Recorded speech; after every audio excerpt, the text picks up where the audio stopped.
परंतु तुमचं 100-150 उंबऱ्याचं गाव, परंतु आज विचार पेरणीच्या निमित्तानं या विठ्ठल रुक्मिणीच्या साक्षीनं विचार ऐकायला तुम्ही 200-300च्या संख्येने उपस्थित राहिलात.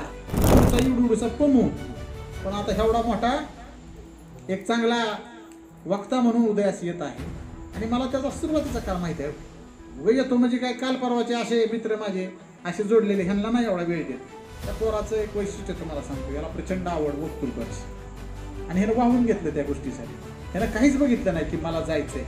मला अजून आठवत आहे 10 वर्षापूर्वी गीता, 10 वर्षापूर्वी तुम्ही तर आता आला, तुमच्या आधी आम्ही त्यांच्या आयुष्यात 10 वर्षापूर्वी, आणि तुमच्या फक्त भोम कुटुंबियातले 7-8-10 जरी पुढे माझ्या बसले असते तरी सुद्धा व्याख्यान झालंच असतं. त्याला म्हणायचं विचारांवर श्रद्धा. आम्ही गाडी तर पुन्हा फोन लावतो, सर आम्ही वाट पाहतो कुठं आलो हिंगणीच्या तळ्यात. असला घोटाळा व्हायचा. तुम्हाला सांगतो, पुस्तकाच्या पहिल्या पानावर मी जे लिहिलंय का तिच्यासाठी, बस तीच माझं गिफ्ट आहे सगळ्यात मोठं. वयाच्या 32व्या वर्षी कराल काळाच्या वेदीवर स्वतःचं मस्तक देणारा रणशार्दूल सर्जा छत्रपती संभाजी महाराज. त्या संभाजीराजाला सुद्धा पहिली पोरगी झाली, तिचं नाव भवानी बाळ. ते आज आपण सर्वजण इतक्या मोठ्या संख्येने या ठिकाणी उपस्थित राहिल्यात. मी मोठ्या संख्येने या अर्थाने म्हणतो की ज्या वेळेस 1 लाख वस्तीचं गाव असतं आणि 1 लाख वस्तीच्या गावामध्ये 1000 माणसं जमतात. अरे परंतु तुमचं 100-150 उंबऱ्याचं गाव, परंतु आज विचार पेरणीच्या निमित्तानं या विठ्ठल रुक्मिणीच्या साक्षीनं विचार ऐकायला तुम्ही 200-300च्या संख्येने उपस्थित राहिलात. त्यामुळे तुम्ही मोठ्या संख्येने उपस्थित आहात. आज या कार्यक्रमाचं निमित्त माझे प्रिय मित्र, एक उपक्रमशील शिक्षक, समाजासाठी जीवाचं रान करून पोटतिडकीनं विचार मांडणारा एक वक्ता, एक व्याख्याता आणि माझा जवळचा मित्र प्रमोदजी भोंग, याची प्रथम कन्या सौ गीता आणि प्रमोद यांच्या पोटी आलेलं पहिलं कन्यारत्न प्राजक्ता, हिला प्रारंभीला वाढदिवसाच्या आपल्या सगळ्याच्या वतीनं मनापासून हार्दिक शुभेच्छा देतो. मगापासून माझ्यासहित तुम्ही पण सगळी ती तगमग प्रमोदची बघत असालच.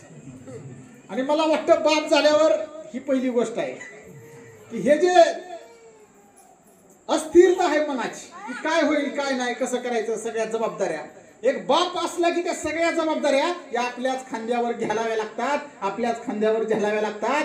परंतु या गोष्टीमध्ये मला कौतुक या गोष्टीचं वाटलं की नुकतीच साहित्यरत्न अण्णाभाऊ साठेच्या जयंतीचा उत्सव महाराष्ट्रभर उत्साहात साजरा होत होता. रोज 4-5 फोन व्याख्यानासाठी.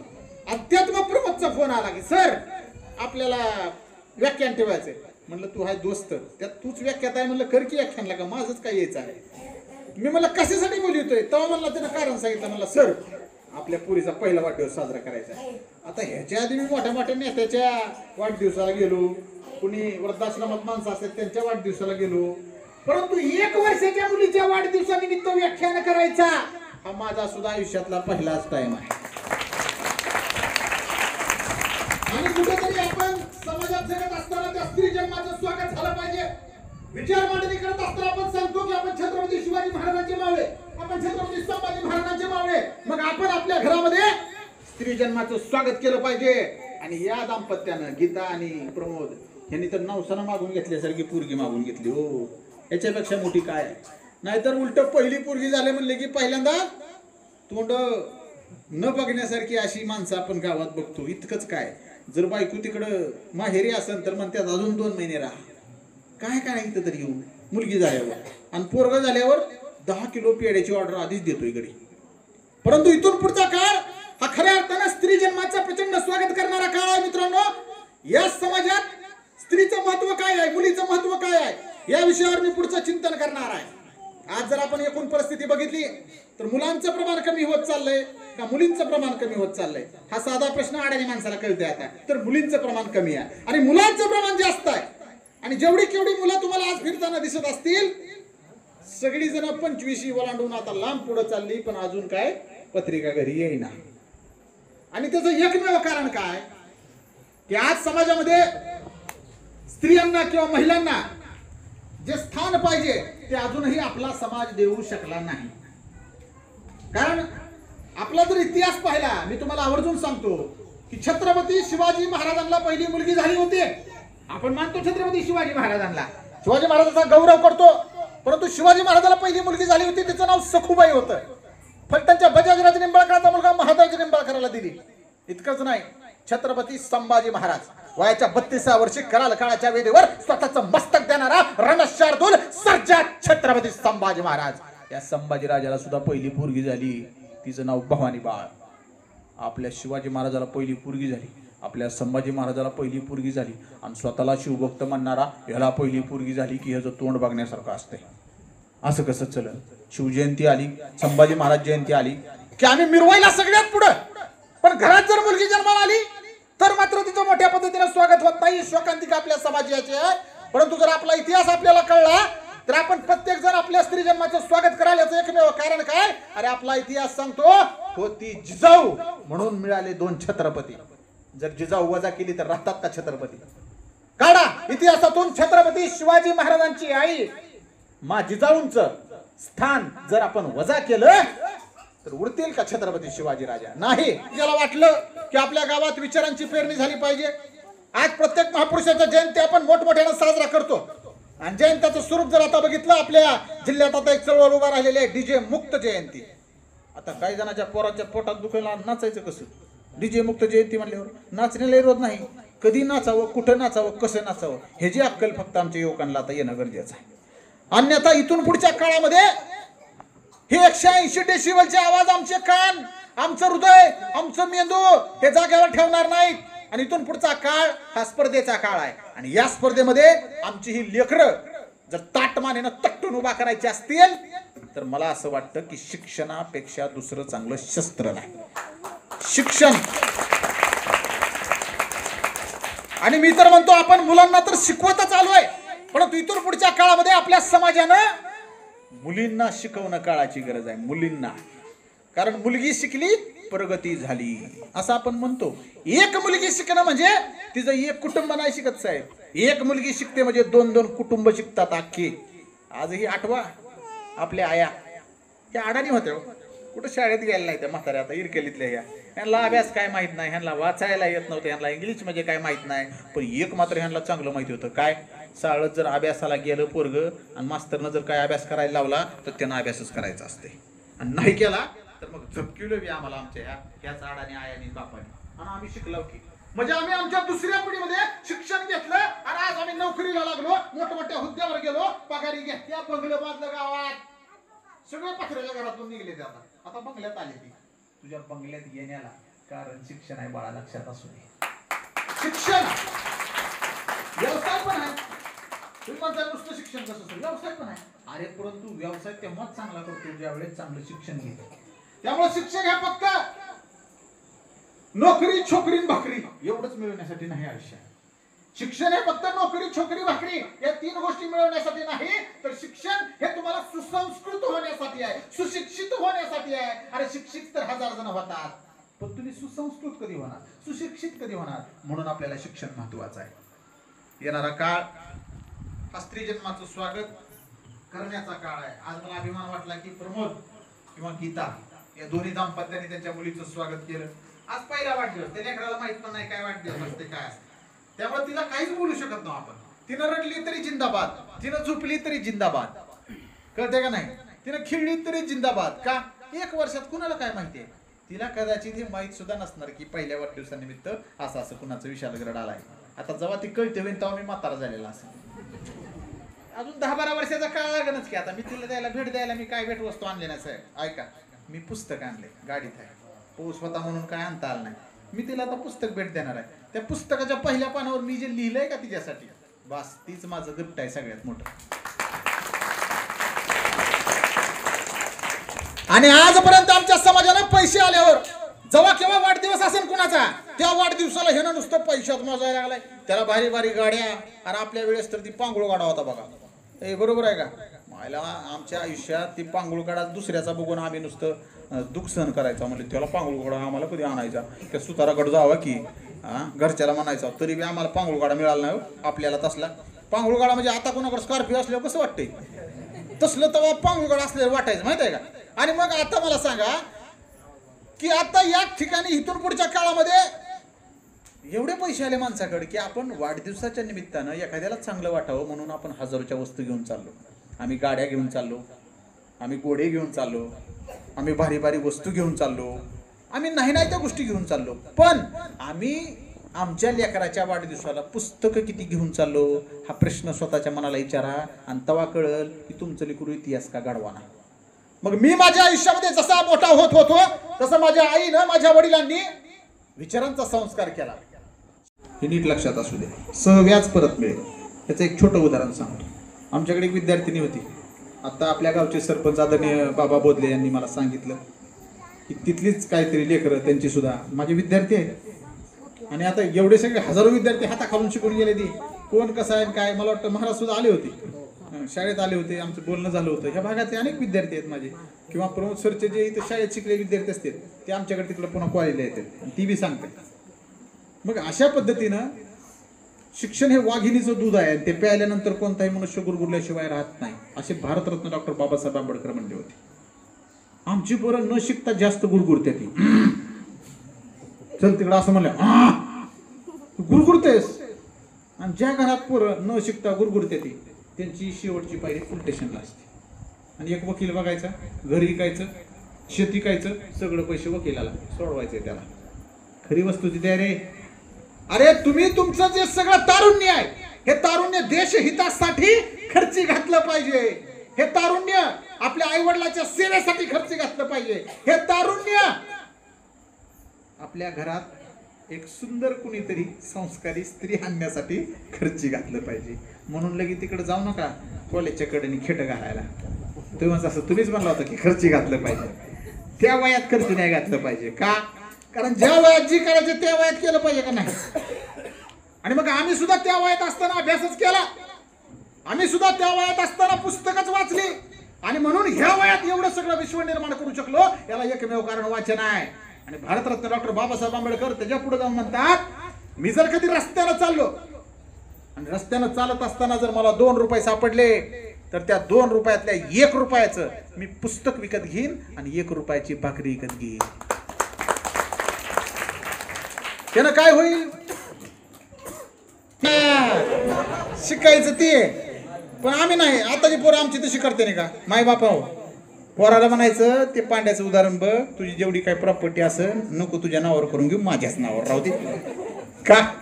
कारण उद्या कुणी जर तुझ्या आयुष्यात आली आणि तिने जर नीट नाही निघाली आणि तिचा डोळा तुझ्या प्रेमापेक्षा जर तुझ्या संपत्तीवर असला तर ती भांडण कशाचं पण करेल.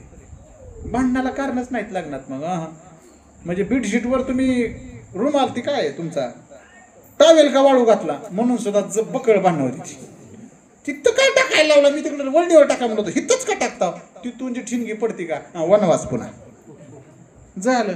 आणि पहिलं जुन्या काळात आपण ऐकायचो स्त्रियांना मारहाण वगैरे.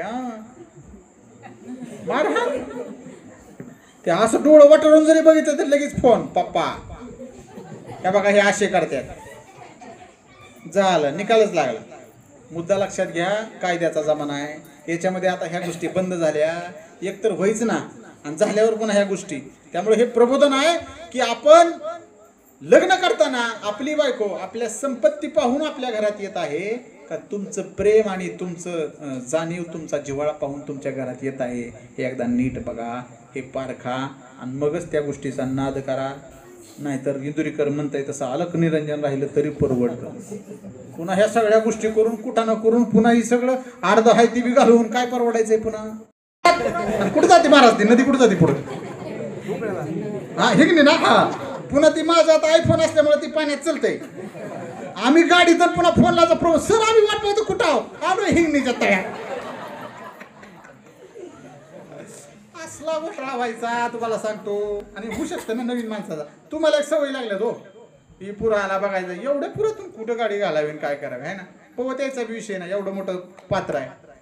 मुळात तुमचे गाव नदीच्या काठी हीच तुमची लय मोठी समृद्धी आहे लक्षात असू दे. ते पूर्वीर येते भाग्याकडा. पण ज्या पद्धतीचे रोड आहेत आपल्या गावाला हे सगळं कशाचं कारण आहे? तेच कारण आहे भ्रष्टाचार.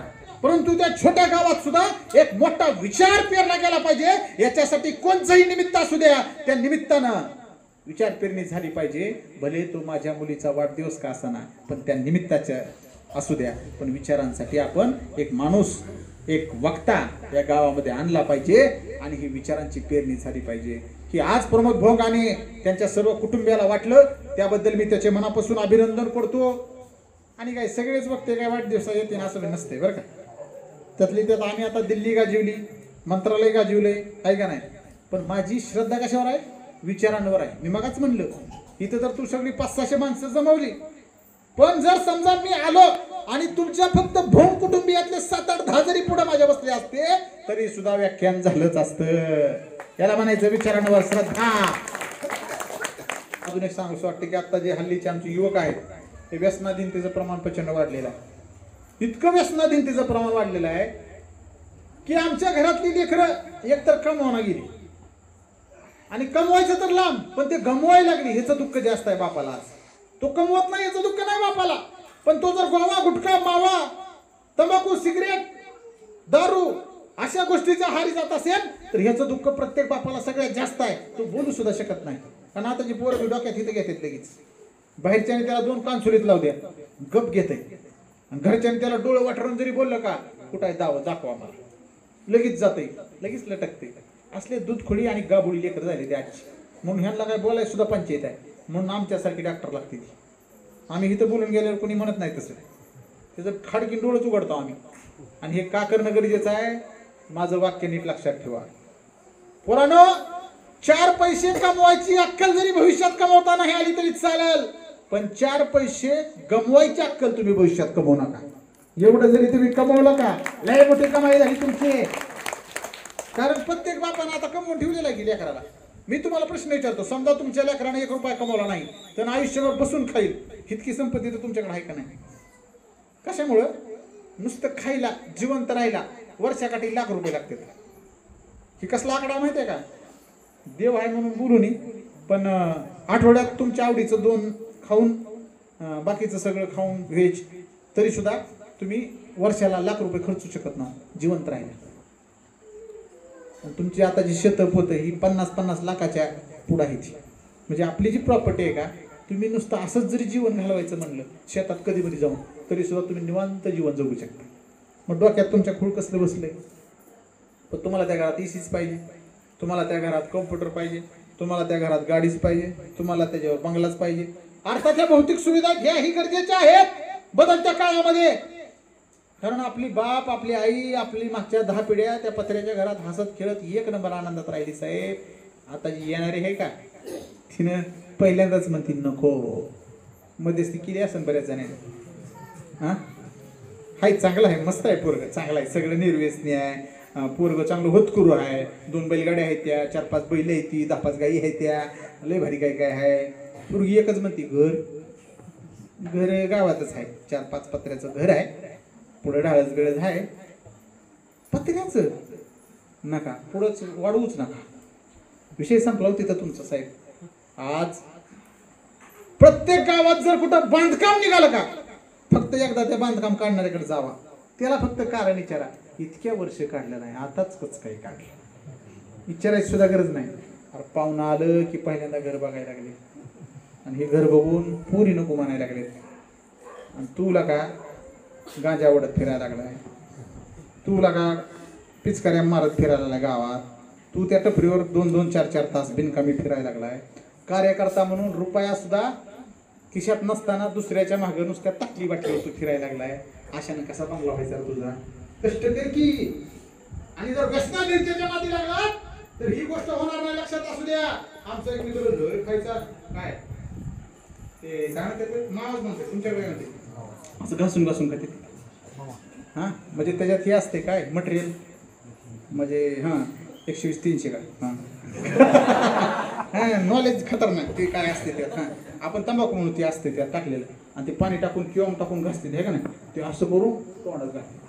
काय काय कार्यकर्ते सुद्धा भेटतात मला बरं काय. असं कुठे व्याख्यानाला गेलो का फोनवर बोलत असते ते. मला एका व्याख्यानाला जाताना फोन आला मध्यस्थी जी असते ती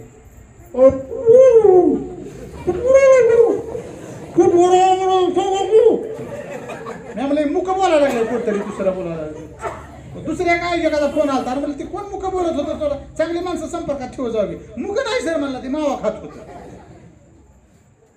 आणि तुमच्यात सुद्धा असते नाही काय अशी बोलणार आहे का त्यानं असं तर बोलूच शकत नाही असे बोलते हे तोंडात घातलेलं असते टाकून द्यायचं नको म्हणते त्याला म्हणलं का चहा प्यायला ये ती म्हणते तुझं 10 रुपयाचं चहा प्यायला 20 रुपये थुकून येऊ का असली म्हणजे पोर आहे ती असू द्या मग माझा एक मित्र प्रचंड गुटखा खात होता काय गुटखा खात होता मावा खात होता बरं मावा खाणाऱ्याचा गुटखा खाणाऱ्याला एक इंडिकेटर असते कुणी ओळखू शकते त्यांना फक्त तिने हसावं लागतं एकदा लगेच कळतं ही हां का मावाजी खाते का गुटखाजी खाते का सारखं त्याच्या दाताच्या मधल्या फटी बघायच्या अशा तांबड्या झालेल्या असतात अजिबात घरी तर जगातला कोणताच असा ब्रश नाही जी ती निघल हा किती बी घासू द्या त्यानं तुराट्यानं घासू द्या निघत नाही ते आणि डॉक्टरकडे सुद्धा गेल्यावर डॉक्टर म्हणतंय एका टायमाला नाही होणार 3 टाइम यावं लागेल तसलं ते असले हे असतात ते फिरणाऱ्या मशनी त्यानं ब्रर करून ती काढते पहिली कानच कशी असली घासायला तसे काढावं लागतात तसले दात घेऊन फिरते आमची लेकरं मग माझा एक मित्र होता महाराज जवळचा मित्र बऱ्याच दिवसानं जमलं होतं म्हणजे जमायला लागलं होतं सगळं झालं तर प्राथमिक बोलणी पैसे चांगलं पाळून घरची बी चांगली होती या म्हणली बघायला गेली बघायला मला फोनवर सांगितलं बरं का त्यांना ही बी खरा किस्सा बरं का मी काल काय झालं परवा काय झालं नसली खोटी उदाहरण नसते ती हां खिशात गवाळ असते आपल्या सगळे ओरिजिनल आणि ते मग माझ्या मित्रानं फोन केला मला खायला काय लईच पंचायत झाली ना लोक पोरगी बघायला घालता की बेटा मी तर मला वाटलं आनंदाची बातमी मिळून नाही म्हणला कसली आनंदाची बाबा लई पंचायत झाली ना लोक काय झालं गेलो बरं का म्हणला बसलो आम्ही आता म्हणलं पाठ टाकते नी पोरगी येईन बसन नाही का चुकून साडी बिडी घालून आम्ही हळदी कुंकू लावून आपलं ती पेडा बेडा चारून आपलं बापीचारण नाव काय पोरे स्वयंपाक येते का शिक्षण किती आला का उलटाच खेळ झाला मी म्हणलं काय म्हणलं आली ती आली म्हणलं ह्याच्यावर बसली खुर्चीवर बसली म्हणलं आम्ही इकडं बसलेला म्हणलं आलेच माझ्याकडे असं बघितलं तिनं आता ती पोरगा होता चांगला म्हणलं मी बी बघितलं आपलं म्हणलं तिच्याकडे आणि मला डोळ्यात डोळं घालून म्हणते स्माइल प्लीज काय म्हणली स्माइल प्लीज तर म्हणलं माझी पंचायत झाली मी आपलं असं केलं म्हणलं आणि पुन्हा काय म्हणली माहिती का म्हणला बिग स्माइल प्लीज म्हणजे थोडं नाही स्मित हास्य नाही असं मोठ्यानं हास असं म्हणली मी तरी बी असंच हसलो आता म्हणला माझा नाईलाज झाला आणि ती म्हणली तू जर हसला नाहीस तर पुढच्या गोष्टीच होणार नाहीत म्हणली हस मला नाईलाजानं माझं तोंड उघडावं लागलं आणि मी असं हसलो की ती पोरगी मला म्हणली बघा ह्या पोराचं तांबडं दात कसं चमकत्यात लाका लाका लाका लाका लाका लाका लाका ते गाणं आहे बघा तांबडी चांबडी चमकते कशी लाका लाका लाका लाका लाका लाका लाका हा काय राव आल्या पावली जेवायला सुद्धा जी केलं होतं का हा म्हणले राहू द्या ते इंद्रायणी राईस आणलेला आहे अशा तोंडात कुठं घाला एक चांगला विचार पुढे घेऊन जायचा आहे आणि इकडे जात असताना जिथं जिथं कुठं वाटेल का हे असे विचार क्रांतिकारी विचार आम्हाला मिळतात तिथं आम्ही वेळ देणं गरजेचं आहे साहेब आज सगळ्या महापुरुषांच्या जयंती जर तुम्ही बघितल्या तर आमच्या उत्साहासाठी आमच्या जल्लोषासाठी आम्ही ते डॉल्बी बिल्बी आणतो नाचतो बिचतो ठीक आहे परंतु उत्साहाच्या पलीकडे जाऊन आमचे ते महापुरुष खऱ्या अर्थानं अनुयायी म्हणून आमच्या मेंदूमध्ये जर बसले तर प्रत्येक युवक त्या महापुरुषासारखा एक नवा इतिहास घडवल्याशिवाय राहणार नाही हे लक्षात असू दे आणि ही कधी शक्य होणार आहे जेव्हा आम्ही शिक्षणाची कास धरू जेव्हा आम्ही वाचनाची कास धरू भले नसू द्या शिक्षण कोणाचं वाचनाची सवय लावा घरात 4 पुस्तकं आणा कुठेही बाहेर गेलं का वर्षात 1 पुस्तक घ्यायचं ती वाचायचं ठरवूनच टाका आणि जर कोणी एकदा बी वाचायला सुरुवात केली नसेल तर माझी रायरी नावाची कादंबरी आहे माझं धसुडी नावाचं पुस्तक आहे ऑनलाईन मागवा आणि घरी संग्रही राहू द्या जो कोणी माझी रायरी कादंबरी वाचल तो युवक पुन्हा भरकटणारच नाही याची गॅरंटी आहे इतकं सुंदर त्याच्यामध्ये सगळं वर्णन आहे रोज माझ्या इंस्टाग्रामला स्टोरी असते त्याची कधी कधी फेसबुकला स्टोरी ठेवतो मी त्याची व्हॉट्सअपला असते हे का सांगतो हे जे सगळे समाज माध्यम आहेत सोशल मीडिया आहे या सोशल मीडियाचा प्रभावी वापर करणं ही काळाची गरज आहे लक्षात असू द्या आणि तुम्हाला अधिकचं काय सांगायचं आता ही प्रमोद कुणाला तुमचा बोरगाव सोडून माहीतच झाला नसता कुणाला तर माहीत झालं असतं का ही तुमचा इवडूडूसा पमू पण आता एवढा मोठा एक चांगला वक्ता म्हणून उदयास येत आहे आणि मला त्याचा सुरुवातीचा काळ माहिती आहे येतो म्हणजे काय, काल परवाचे असे मित्र माझे असे जोडलेले, ह्यांना नाही एवढा वेळ देत. त्या पोराचं एक वैशिष्ट्य तुम्हाला सांगतो, याला प्रचंड आवड वक्तृत्वाची, आणि ह्यानं वाहून घेतलं त्या गोष्टीसाठी. ह्यानं काहीच बघितलं नाही की मला जायचंय. मला अजून आठवत आहे 10 वर्षापूर्वी, गीता 10 वर्षापूर्वी, तुम्ही तर आता आला, तुमच्या आधी आम्ही त्यांच्या आयुष्यात 10 वर्षापूर्वी ह्यानं विद्यार्थी दशेत होता, आणि त्याला माझं सगळं चरित्र व्यक्तिमत्व आवडायचं. विशाल सर कुठं आहो तुम्ही? मी म्हणलं मी कॉलेजवर आहे. सर मला फक्त 5 मिनिटं द्या तुमची, मला यायचंय. मी म्हणलं कशाला? नाही सर 5च मिनिटं द्या मला सर, प्लीज तुम्हाला भेटायची इच्छा आहे. पण ये म्हणलं कॉलेजवर. हे पोरगा बारक्या गाडीवर कॉलेजवर माझ्या सोनवणे कॉलेजला उकडगावला आला. मला सर मला वक्ता व्हायचंय, मला भाषण करायचं लई इच्छा आहे सर, मी बोलतो, मला आवड आहे.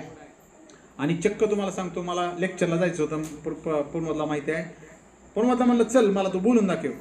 एका खोलीमध्ये गेलो, आमच्या कॉलेजच्या कडी लावली, आणि ह्या पोरानं माझ्या समोर असं भाषण चालू केलं, आणि मी खुर्चीवर असं बसलो होतो. ही 10 वर्षापूर्वीचा काळ आहे. आणि त्यावेळेसच सांगितलं होतं मी त्याला, ठीक आहे म्हणलं, वक्तृत्वामधल्या काही गोष्टी तुला पुन्हा भविष्यात शिकता येतील, परंतु तुझा जो आवाज आहे का, आवाज ही तुला एक नवीन ओळख निर्माण करून देईल भविष्यात. आणि आज ती ओळख त्यानं निर्माण केली. आज समाजासाठी त्यानं जो झगडतोय, त्यानं जो लढतोय, आणि एवढ्या सगळ्या गोष्टीला एवढ्या सर्वसामान्य लोकांना अंगावर घेणं खरं तर हे जोखमीचं काम असते. परंतु त्यानं लिहिले या तो पेलतोय, आणि एक घराचा आधार म्हणून पुढे येतोय. ही फार मोठी गोष्ट आहे, ही अभिमानाची गोष्ट आहे. मी प्रमोदला त्याच्या पुढच्या भावी आयुष्यासाठी सुद्धा हार्दिक शुभेच्छा देतो. बरं, ह्याच पातळीवर काम करत असताना तो ग्लोरी इंग्लिश मीडियम स्कूलमध्ये सुद्धा विद्यादानाचं काम करतो. आणि त्याचे व्हिडिओ जर बघितले तुम्ही तर त्यातला जो वैविध्य आहे, मला वाटतं की परवाच त्याने एक व्हिडिओ टाकला होता, ते कुणीतरी त्याला फोन केला की पोलीस भरतीला तिकडे शिकवायला. मला वाटतं इथून पुढच्या काळात तू ते सुद्धा विचार केला पाहिजे, कारण आपण कवर हिथंच थांबणार ना. नवीन मोठ्या गोष्टी आम्ही शिकता आल्या पाहिजे का नाही. आणि म्हणून जास्तीत जास्त आपल्या ज्ञानाचा फायदा, आपली जी स्वतंत्र शैली तयार झाली, त्या शैलीचा फायदा हा जास्तीत जास्त लोकांना कसा होईल याचा विचार मला वाटतं भविष्यात प्रमुख तू करावा. आजच्या या कार्यक्रमाच्या निमित्तानं या लेकरू होण्यामध्ये ज्यांचं सगळ्यात मोठं स्थान आहे की त्या प्राजक्ताची आई गीता, तुझं देखील मी मनापासून कौतुक करतो. कारण आपल्यात काय माहिती आहे का, माणसं हिरो होते, 3 बाया आडगळीला पडल्याने राहते. त्या माझ्याकडून तसं होत नाही आयुष्यात. मी कधीही बायकांना, स्त्रियांना हिरो करणारा माणूस आहे. माझं सगळं व्याख्यान बघा आत्ताचं, त्यातलं 60% व्याख्यान फक्त मुली आणि स्त्री केंद्रित झालेलं आहे. याचं एकमेव कारण काय, या जगाच्या पाठीवर मला जर कधी कोणी प्रश्न विचारला, विशाल गरड मला फक्त सांगा पुरुष श्रेष्ठ का स्त्री श्रेष्ठ, दुसऱ्या सेकंदाला महाराज मी सांगतो स्त्री श्रेष्ठ. त्याचं कारण का, कारण विचारा की, कारण कोणताच पुरुष त्याच्या पोटात मुलगी तयार करू शकत नाही. करताव पोमो प्राजक्ता कुठं होती? तुझ्या पोटात होती का? तू कारण आहे तिचा, पण तुझ्या पोटात होती का नाही? ती पोटात होती गीताच्या. म्हणजे मला माझ्या आईनं 9 महिने 9 दिवस पोटात वाढवलं, म्हणून मी जन्माला आलो रा. म्हणून स्त्री का श्रेष्ठ आहे, कारण ती तिच्या उदरामध्ये रक्ताच्या थेंबाने एक पुरुष तयार करते, म्हणून ती श्रेष्ठ. बोले तुम्ही स्त्री आहेत, आता गीता स्त्री आहे, पण तुमच्या पोटी एक नररत्न जन्माला येऊ शकतं. आणि आमची जी पुरुष सत्ताक संस्कृती आहे, कळलं का नाही, तर ही आता थोडी फार लोप पावत चालली असं म्हणता येणार नाही. आम्ही प्रगल्भ झालं पाहिजे. आमच्या घराच्या पाठीवर का नाही, तुमचं नको, तिचं बी नाव असू द्या. परवा दिवशी मी लेख लिहिला होता, मोयनाबाईचा, माझी आई आहे, तिचाच लेख लिहिला होता. दिवसभर सकाळी पहाटे 5ला ती उठायची, काकडा आरतीच्या टायमाला शेण झालवट करायची, दूध काढायची, झालवट करून सगळं ते उकांडावर टाकायची, पीठ घ्यायची, ती बायची, लाटायची, भाज्या चिरायची, शिजवायची, फुकारीने ती. खऱ्या अर्थाने त्यांना जास्तीत जास्त वेळ देण्याचा प्रयत्न करा, कारण ही वेळ पुन्हा येत नाही. तुम्ही चालू शरगरड, तू एवढा बाईक फिरतो, तू किती वेळ देतो? भाऊ, मी जेवढा माईक पुढं असतो का त्याच्यापेक्षा जास्त वेळ मी माझ्या पुरीसोबत बोलतो. म्हणून माझी 2 वर्षाची पोरगी आहे, टाळाटाळा नुसती, अख्खी तिची लँग्वेज पाठ आहे, हिंदीसुद्धा 1 नंबर बोलती माझी पोरगी. कारण मी सतत संवाद करतो तिच्याशी, खेळतो. आता गेलं की ती मी गेल्याशिवाय झोपतच नाही, एवढं म्हणजे अटॅचमेंट आहे. आणि तुमची सुद्धा तेवढी अटॅचमेंट राहावी, एवढ्याच्या ठिकाणी बोलतो. बराच वेळ झाला, मला पण लांब जायचं आहे. तसा अंतर 50 किलोमीटरचा आहे, पण तुमचा रस्ता बघता मला 100 किलोमीटरचा.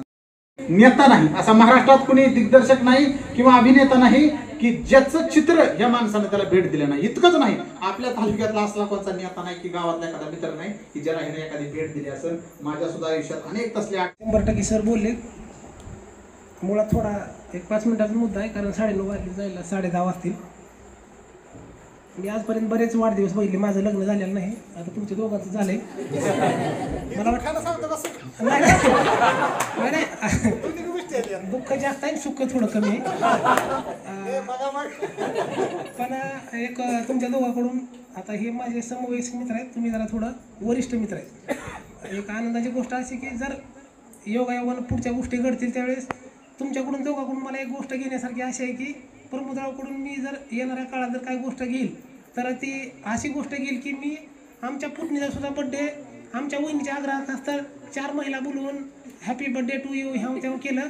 पण आज या म्हणजे आमच्या प्रमोदरावचं कौतुक करण्यासारखी अशी गोष्ट आहे की आज त्यांनी 4 माणसं विशाल गड सर यांच्या माध्यमातून विचाराची पेरणी केली आणि फक्त बड्डे हा फक्त केक कापून न कट करता विचाराने कट केला.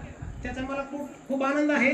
आणि मला वाटतं की जसं काही हे बोरगाव कितीतरी कालावधीनं कितीतरी शतकानंतर इथं स्थायिक झालं, मला वाटतं की आयुष्यातला पहिलाच योग असेल सर असं. म्हणजे मी आता कुठं जन्मलो आहे, 4-8 वर्ष झालं.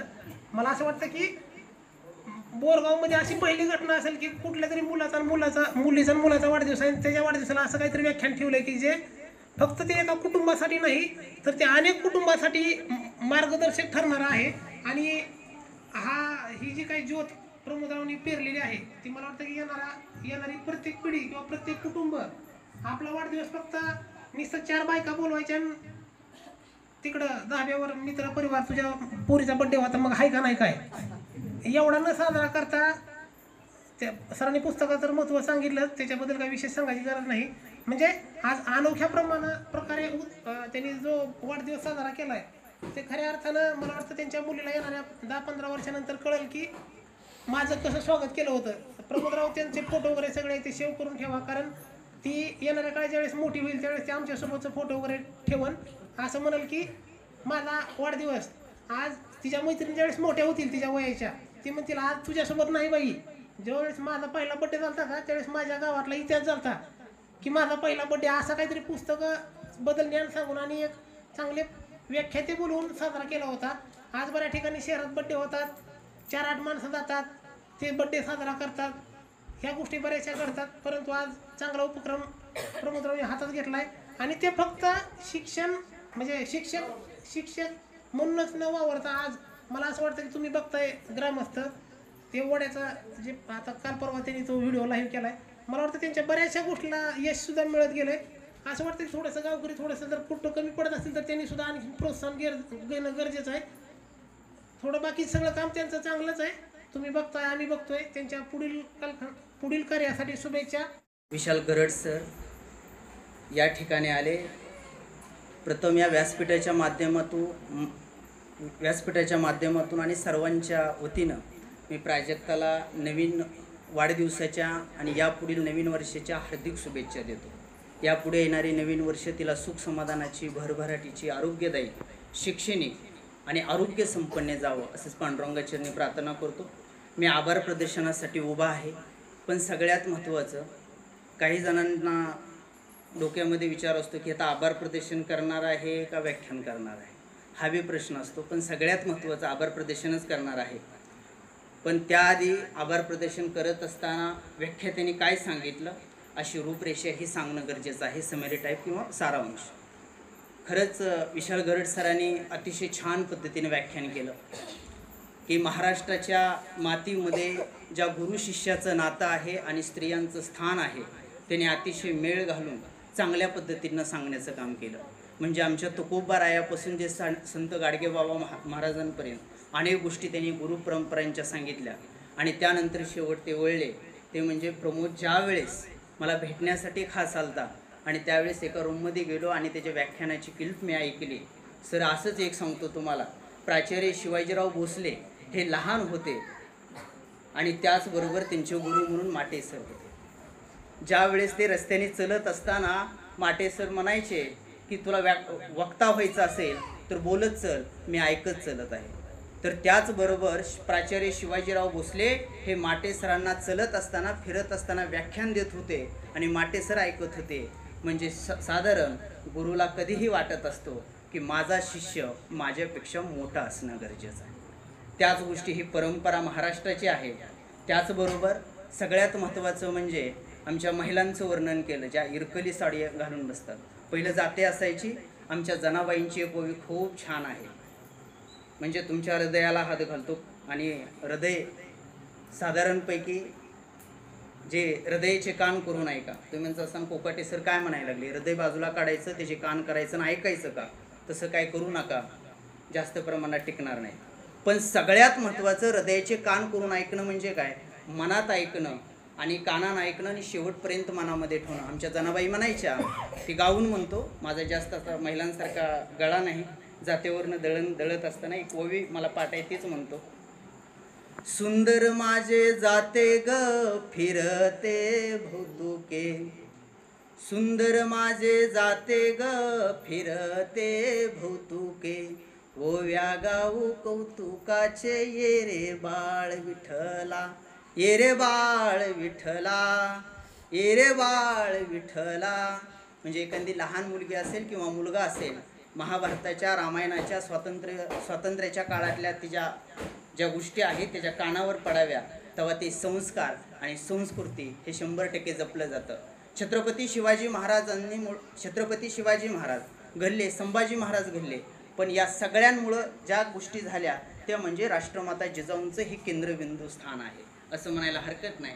महाराष्ट्राच्या मातीवर एक कविता अजरामर झाली, जी मातीला अतिशय प्रिय ठरली. ते आमच्या प्राध्यापक प्रशांत मोरेंची कविता म्हणजे कशी आहे, त्याच्या आधी एक आमच्या इंद्रजित भालेरावांची एक कविता संलग्न, कथा भेटली कवितेला, अशा मी 3 कविता. शेवटचा कुठलाही कार्यक्रम गोड व्हावा, औपचारिकरित्या निरोप असतो पण तो गोड व्हावा हा सगळ्यात महत्त्वाचा आहे. ज्यावेळेस एखादी महिला, एखादी माऊली एखाद्या मुलाला जन्म देते, पण सगळ्यात महत्त्वाचं जन्म देते, पण त्या महिलेचा सुद्धा नवीन जन्म असतो हे विसरायचं काम नसतं. ते सगळ्यात महत्त्वाचं काय आहे, इंद्रजित भालेरावांची कविता. इंद्रजित भालेरावांचा ज्यावेळेस जन्म झाला त्यावेळेस त्यांच्या आईनं त्यांना कहाणी सांगितली, बाळा मी 9 महिने 9 दिवसाची गरोदर होते, शेतामध्ये गेले, संसाराचा डोलारा माझ्या डोक्यावर होता. ऐका ऐका दोस्तानू, ऐका ऐका दोस्तानू, माय बापाची कहाणी. बाप नारळ खोबर, माय नारळाच पाणी. आई तुझं विन वाटे सार जग सुन सुन, आई तुझं विन वाटे सार जग सुन सुन. तुझ्या कुशीत जन्मलो माझ चांदण्याच जिन. आई अंबराई रान, आई आकाशाचा थांग, आई दवाच ग थेंब, आई सूर्याच ग बिंब, आई हिमावून गार. तुझ्या पायाच कुरूप हिऱ्या मोत्याच्या समान. माझ चांदण्याच जिन, माझ चांदण्याच जिन, माझ चांदण्याच जिन, माझ चांदण्याच जिन. या ठिकाणी माय तान्याले कराला सत्य सांगे जिजाबाई. माय तान्याले कराला सत्य सांगे जिजाबाई. तेव्हा शिवबा नावाची जन्म आली हो नवलाई.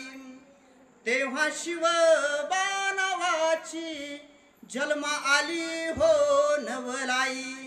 नवलाईच नवल, नवलाईच नवल, उभ्या महाराष्ट्र मातीला. माझ्यासाठी जळाली तू बोले समाई वातीला. माझ्यासाठी जळाली तू बोले समाई वातीला. वाथतेला बोलली, वाथतेला बोलली, उजेडाच्या कामी आलो, उभा अंधार चिरून प्रकाशाचे गाणे झालो. उभा अंधार चिरून प्रकाशाचे गाणे झालो.